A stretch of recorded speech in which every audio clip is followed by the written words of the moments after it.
The smell of mothballs and old paper hit me the moment I opened the attic hatch. August in Ohio is merciless, and the air up there was stagnant, thick, almost chewable. I was sweating through my old college t-shirt, the kind of deep, corrosive sweat that makes you feel like you're dissolving from the inside out. This was the final stage of grief, the garbage sorting.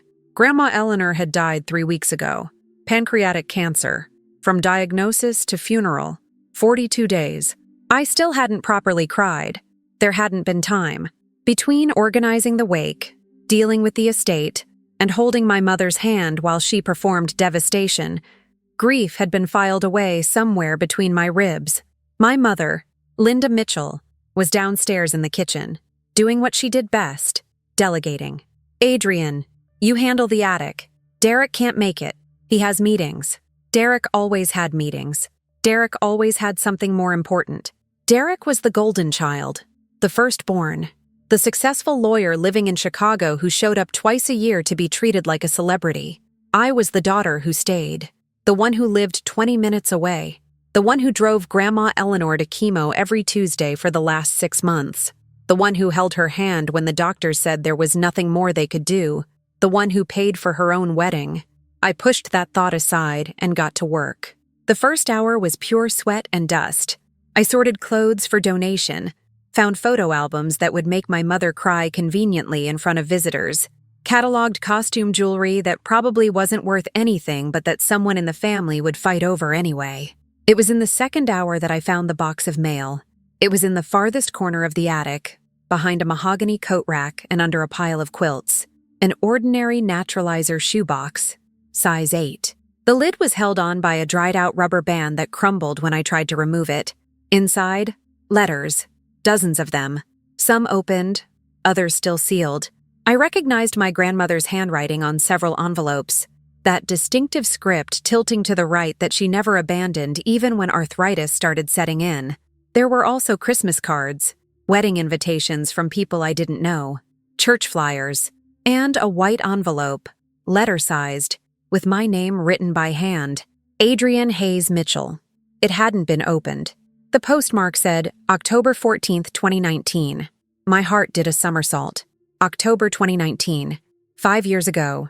I had just gotten engaged to Nathan.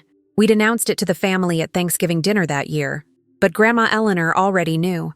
I'd told her first, in secret, because she was the only person in my family I truly trusted. Why had this letter never reached me? I looked at the envelope more closely. The address was my parents' house, not my apartment. Grandma Eleanor had sent it to my parents' house, probably assuming they would pass it along to me. They hadn't. I opened the envelope with trembling hands. Inside was a sheet of paper folded in thirds and something else, something rectangular, stiff, that slid into my palm before I could read a single word. A check. $50,000. Payable to Adrian Hayes Mitchell. Dated October 12th, 2019. The world stopped. The heat of the attic disappeared. The smell of mothballs vanished. All that existed was that piece of paper in my hand, those printed numbers, that shaky signature in the bottom right corner. Eleanor M. Hayes. I unfolded the letter.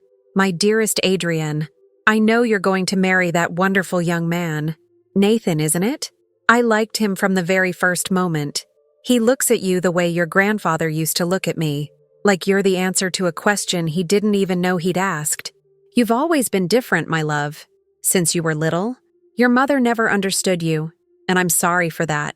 I should have done more, should have spoken up louder, but your mother is my daughter, and sometimes love blinds us to the flaws of those we raise.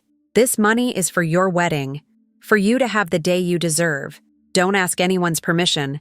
Don't share it with anyone. It's yours, all yours. You deserve every penny. I probably won't be there on the big day. My health hasn't been good, and the doctors keep wanting to run tests I don't have patience for. But I'll be with you somehow. I always will be. I love you more than words can say. Your grandmother, Eleanor P.S. Don't tell your mother I sent this. She'd find a way to complicate it. I read the letter 3 times. On the third reading, the tears finally came. Not delicate movie tears.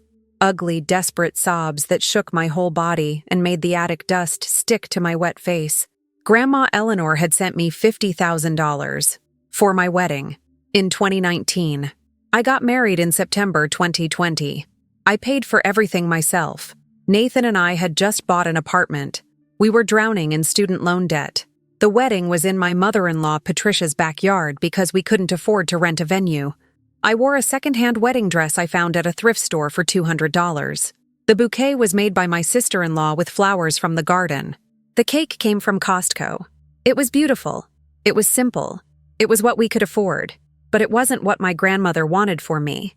She wanted me to have the wedding of my dreams. She had set aside $50,000 for it. And someone in this house, had hidden that money from me. I looked at the box of mail, started digging through it more carefully. Other envelopes addressed to me, from different years. Birthday cards from Grandma Eleanor I never received. An envelope from her bank with a 2017 statement mentioning a scheduled transfer to an account in my name. An account I didn't know existed. My grandmother had been trying to help me for years. Someone had intercepted everything. I came down the attic ladder with the box in my arms. My legs were shaky, my heart hammering against my ribs. The check and letter were folded in the back pocket of my jeans. My mother was in the kitchen, sitting at the table with a glass of iced tea.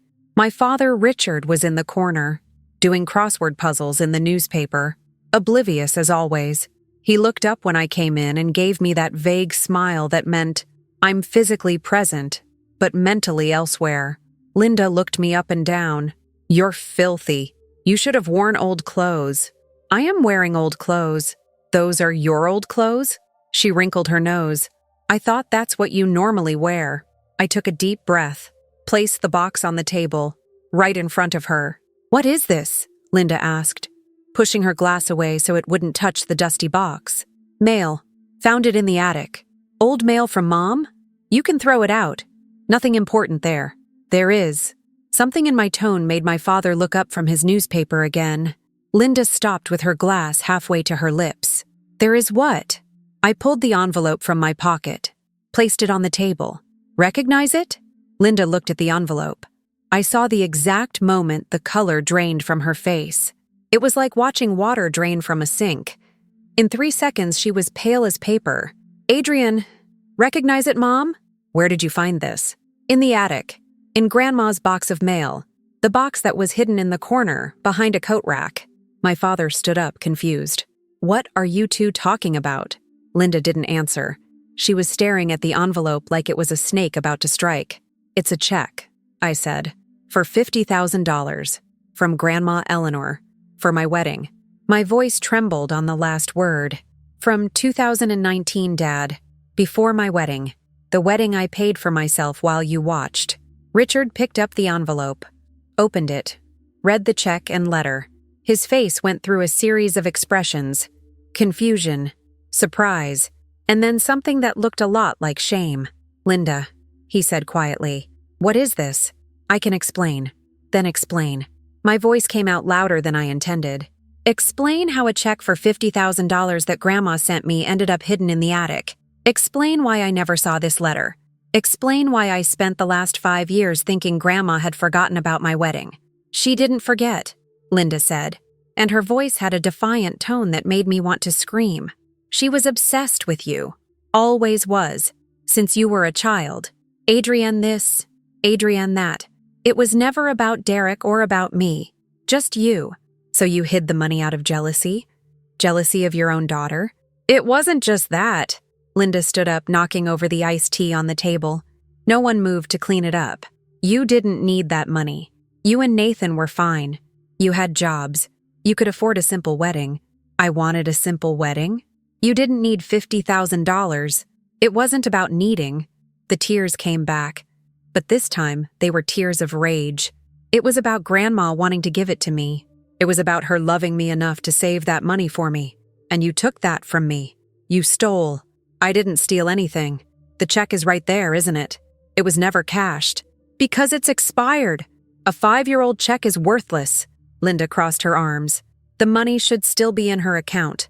Or it went into the estate. Either way, it'll be divided among all the heirs. You'll get your share. My share. I laughed. A bitter, ugly sound. Let me guess. It'll be divided 3 ways? You, me, and Derek? Linda didn't answer, but her silence was answer enough. So, instead of 50,000, that was just mine. I'll get a third of what's left after you pay lawyers and taxes and everything else. How generous. Adrian, you're being dramatic. And the account, Mom? I grabbed another envelope from the box, the bank statement from 2017. The account Grandma opened in my name? What did you do with it? This time, Linda wavered. It was just for a second. But I saw it. And my father saw it too. What account? Richard asked. His voice was different now. More serious. More suspicious.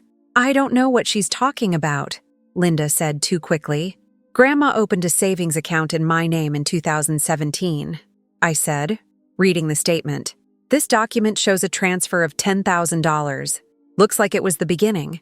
She'd been saving money for me for years. I looked at my mother. Where is this account?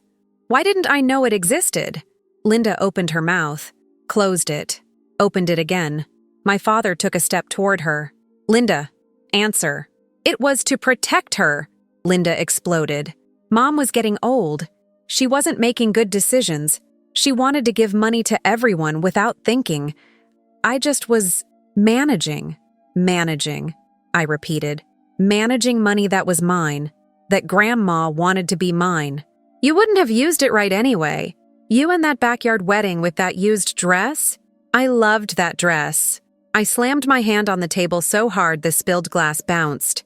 I loved every minute of that wedding, because it was what I could afford with my money, that I earned working. But you know what I would have loved more? Knowing that my grandmother cared, knowing that she'd thought of me. Instead of spending the last 5 years thinking she'd forgotten me while she gave money to everyone else, my voice cracked at the end. Tears were streaming down my face now, and I didn't care. Let my mother see me cry. Let her see what she'd done. She gave money to Derek, I said, quieter now. Didn't she? For his law school. For his apartment in Chicago. I always thought he was Grandma's favorite too. But it wasn't him, was it? It was you. You were intercepting everything. Linda didn't answer. How much, Mom? How much of Grandma's money have you hidden from me over the years? I don't know exactly. Guess. Silence. Linda, my father said. His voice was steel now. I'd never heard him talk like that. How much? My mother looked at the floor. Her hands were trembling slightly. The savings account had, when I last checked, almost $200,000. The air left my lungs. $200,000. It was for your future. I was saving it for when you really needed it. Who do you think you are? The sentence exploded out of me before I could control it. That wasn't your decision. It was Grandma's. She wanted me to have that money. For my wedding. For my life. And you decided you knew better? You weren't ready? I was 28 when I got married. I had a job, an apartment, an adult life. What the hell do you mean by not ready? Linda lifted her chin, recovering some of that stubbornness I knew so well. You would have wasted it. Like you waste everything. Like that job you quit. Like that college you switched 3 times. I switched colleges because I was depressed, because living in this house was killing me. And I quit that job because they paid me pennies and I found something better. You always have an excuse, and you always have a way to diminish me. We stared at each other. The kitchen was silent except for the drip of the spilled glass onto the floor. My father moved first. He went to the phone and started dialing. What are you doing? Linda asked. Calling the law firm handling the estate. We're resolving this today. Richard, you don't need to. I do. He looked at my mother with an expression I'd never seen before. Disappointment. Deep, absolute disappointment. You lied to me too, Linda. For years. I thought her grandmother was difficult, that she played favorites. You let me believe that. Linda opened her mouth to defend herself, but my father raised his hand. I'm going to fix this. Adrienne, do you have the paperwork there? Everything you found? I nodded, still trembling. Keep it. We're going to need it. He left the kitchen with the phone at his ear. I heard his voice in the hallway, calm and professional, explaining the situation to someone on the other end. Linda and I were left alone. You don't understand, my mother said quietly. You never understood. I did everything for you. Everything. and you always preferred my mother. Because she loved me without conditions. I love you too. No, you love the idea of me, the version of me that does what you want, that lives how you approve, that never questions. The real me? You barely know her. Linda said nothing. I gathered the papers, the check, the letters, put everything back in the box. I'm going home now, I said. When the lawyer has news, he can call me. I'm not cleaning the attic anymore. You and Derek can figure it out. Adrienne, don't call me. Don't text me. I need time to process the fact that my mother stole almost $250,000 from me and thought she was doing me a favor. I walked out the back door. The August air was still hot and sticky, but it felt lighter than the air in that kitchen, easier to breathe. Nathan was waiting in the car. He'd dropped me off that morning and had been working remotely from a nearby cafe, ready to pick me up when I was done. I got in the passenger seat and collapsed. What happened? He dropped his laptop and grabbed me by the shoulders. You're crying. What happened in there? I told him everything. The box, the letter, the check, the bank account. $200,000 that should have been mine. My mother admitting it like it was normal, like she was doing me a favor. Nathan listened in silence. His jaw grew tighter and tighter throughout the story. 200,000, he repeated when I finished. Your grandmother saved $200,000 for you. And I never knew. I spent years thinking she didn't care about me that much, that she preferred Derek, that I was just another granddaughter. Nathan pulled me into a hug. The center console hurt my stomach, but I didn't care. I just needed to be held. We're going to sue her, Nathan said quietly. Your mother. This is theft. Fraud. I don't know the legal term, but it exists. We're going to consult a lawyer. My dad's already doing that. Good. Great. Nathan pulled back a little to look me in the eyes. You know this doesn't change anything, right? Our wedding. It was perfect the way it was. I know. That thrift store dress? You were stunning. I know. The Costco cake was the best cake I've ever eaten. A laugh escaped me. Wet and ugly. It was chocolate. You're biased. It was chocolate, I'm biased. He smiled and wiped my tears with his thumb. We didn't need your grandmother's money to be happy. But you needed to know she loved you, and your mother took that from you for years. That's unforgivable. I nodded. So we're going to make her answer for it. Legally. Civilly. The right way. The right way. I repeated. Nathan started the car. We drove away from that street, that house, that life my mother had built on lies. I didn't know yet what would come next, but for the first time in a long while, I felt like I was in control. 3 weeks later, I was sitting in a lawyer's office. His name was Marcus Webb. It was a small office in a brick building downtown Columbus, with framed diplomas on the wall and a half-dead plant in the corner. Nathan was beside me. Across the fake mahogany desk, Marcus was leafing through the pile of documents we'd brought. Well, he finally said, taking off his glasses and rubbing his eyes. You have a case. What kind of case? Nathan asked. Criminal or civil? Civil, definitely. Criminal is more complicated because your grandmother gave your mother some level of access to the money. She opened the savings account with your name, but gave your mother power of attorney to manage it while you were a minor. I wasn't a minor when she hid the $50,000 check, I said. Exactly. And she continued managing the account for years after you turned 18. 18? 21. Depends on what was established. But either way, by 2019 you were clearly an adult. She had no right to hide mail address to you or to maintain control over money your grandmother explicitly wanted you to have. How much exactly can I recover? Marcus consulted the papers. The most recent statement we got from the account, which your mother was required to provide as part of the estate, shows a balance of $183,000. But she said $200,000. She probably rounded up, or there were withdrawals. We'll need the complete account history to see what happened. Marcus looked at me over his glasses. Are you prepared for the possibility that some of that money has already been spent? I swallowed hard. By her? That's what we need to find out. Nathan squeezed my hand. And the estate? I asked. My mother said everything would be divided among the heirs. Normally, yes, but this account was opened specifically in your name, with your social security number. There are letters from your grandmother, which you providentially found, that make clear this money was for you. That creates a strong argument that these funds should never have entered the general estate. So I can recover everything? Possibly. We can also sue your mother for damages. The emotional distress of years believing your grandmother didn't care about you. The interest that money would have earned if you'd had access to it in 2019. The difference between the wedding you had and the one you could have had. I don't want to sue over the wedding, I said quickly. I loved my wedding. Marcus smiled. That's noble, and probably helps your case, honestly. You don't come across as greedy. You come across as hurt. A jury will see that. Nathan leaned forward. And the lawsuit? How long does it take? Depends. If your mother agrees to negotiate, we could settle in months. If she wants to fight, Marcus sighed. 2 years, maybe. With appeals, more. I looked at Nathan. 2 years of legal battle. 2 years of tension, hearings, looking at my mother across a courtroom. But there's another option, Marcus continued. Mediation. We all sit in a room with a neutral mediator and try to reach an agreement.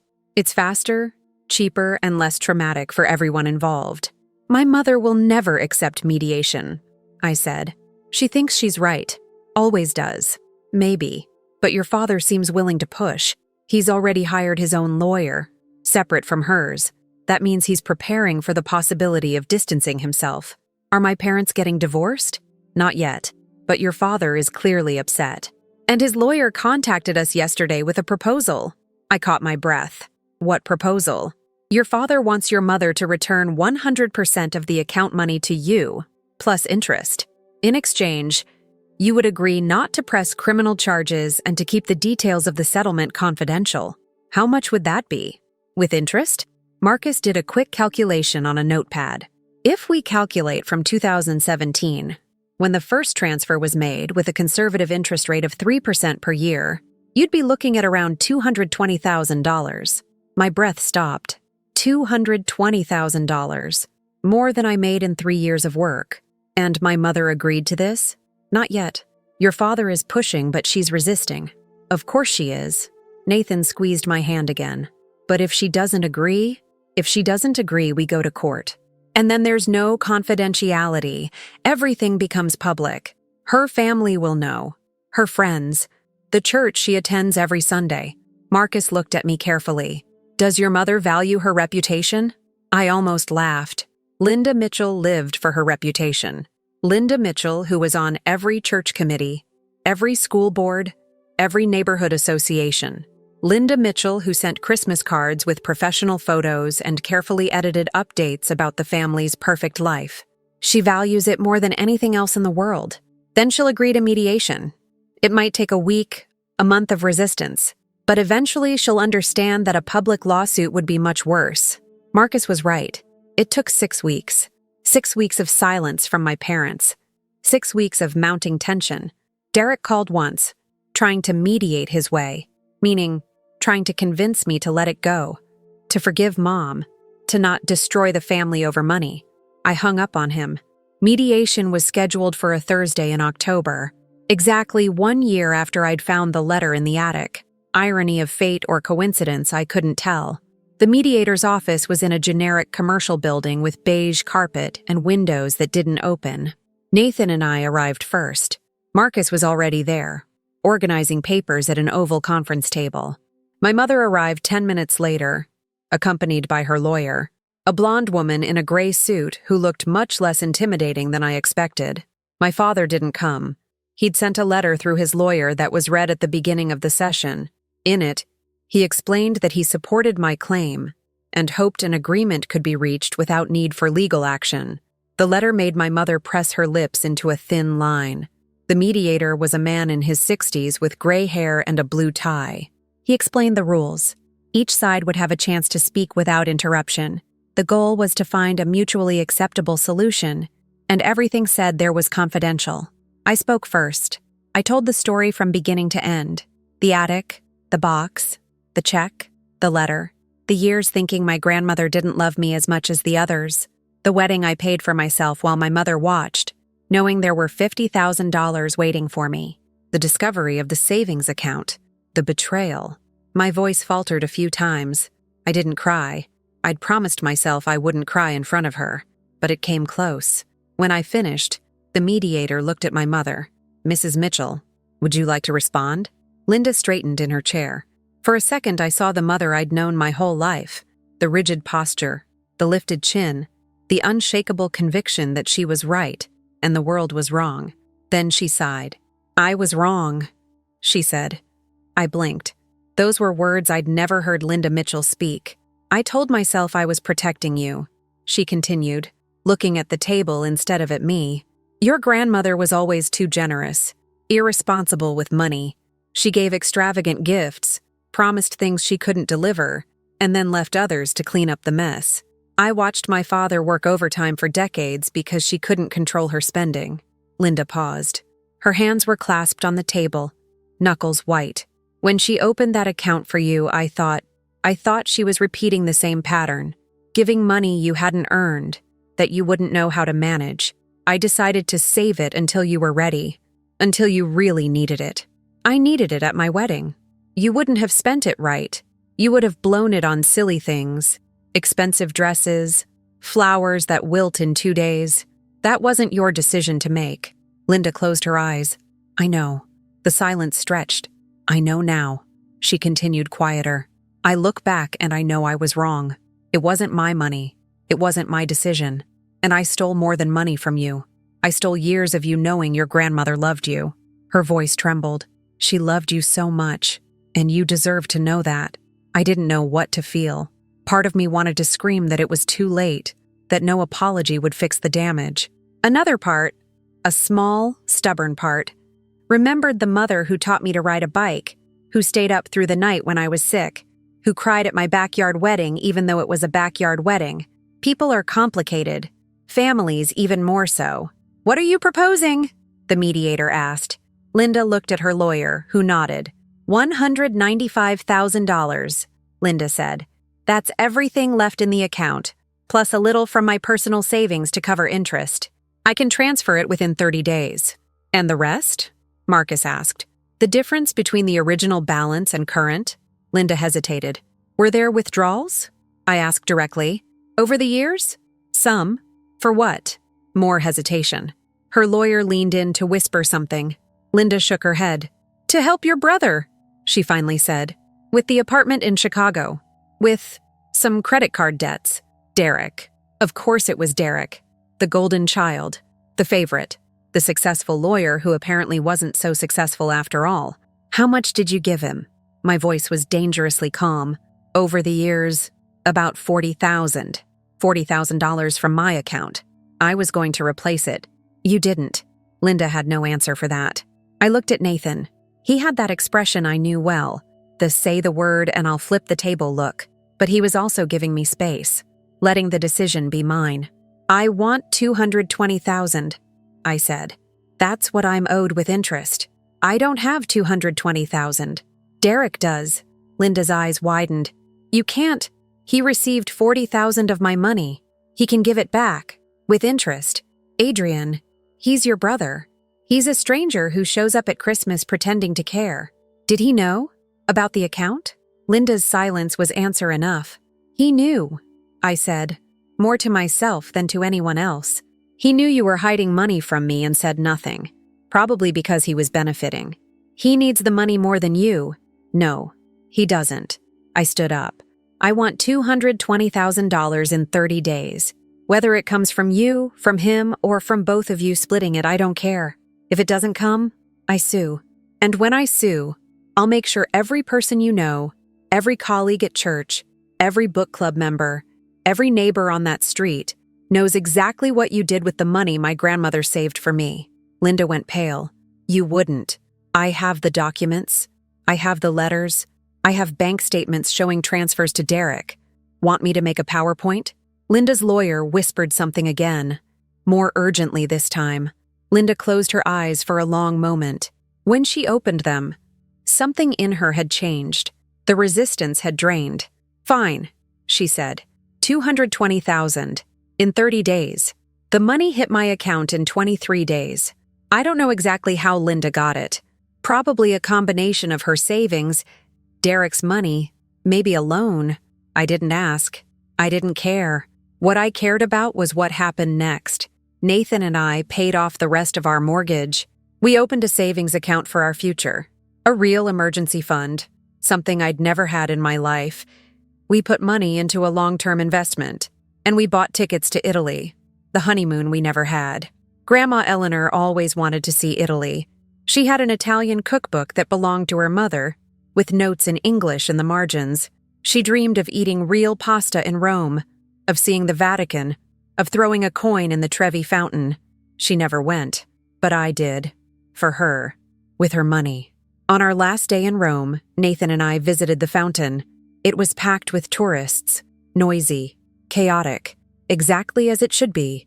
I took a coin from my pocket. Closed my eyes. "Thank you, Grandma," I whispered. "For loving me. For trying. I'm sorry it took so long for me to know." I threw the coin over my shoulder. Heard the plop when it hit the water. Nathan hugged me from behind. "You okay?" "I am. For the first time in a long time." I'd like to say the story had a beautiful ending. That my mother and I reconciled. That Derek apologized. That we became a happy family. That's not what happened. Linda and Richard divorced 6 months after mediation. My father said he couldn't trust her anymore. That the revelation about the account had been just the tip of the iceberg. Apparently there were other lies. Other manipulations over the years that he'd chosen to ignore. The inheritance case was what broke the camel's back. Derek blocked me on all social media. To this day, I don't know if it was out of shame or anger. Probably both. Linda went to live with him in Chicago, at least for a while. My father and I grew closer. He comes over for dinner sometimes. He tells stories about Grandma Eleanor. Stories he'd kept to himself for years because he knew Linda didn't like hearing them. Stories about how she asked about me every time they talked. How she showed my photos to her friends. How she cried with happiness when she found out I'd gotten engaged. She loved me. She always loved me. And now, finally, I know. The box of mail is stored in my closet. Sometimes I take it out and reread the letters. Not out of anger, not anymore. For connection. It's my grandmother's voice speaking to me across time, reminding me that I was always seen, always loved, even when I didn't know it. The $50,000 check is framed in my living room. Nathan thought it was morbid at first, but I explained it wasn't about the money. It was about the intention. It was about a grandmother who wanted to give her granddaughter the wedding of her dreams, even knowing she probably wouldn't be there to see it. She was right. She wasn't there. But in a way, now she is. In every decision I make with the money she left me. In every time I look at that letter and remember that someone loved me that much. My mother tried to steal that from me. She failed.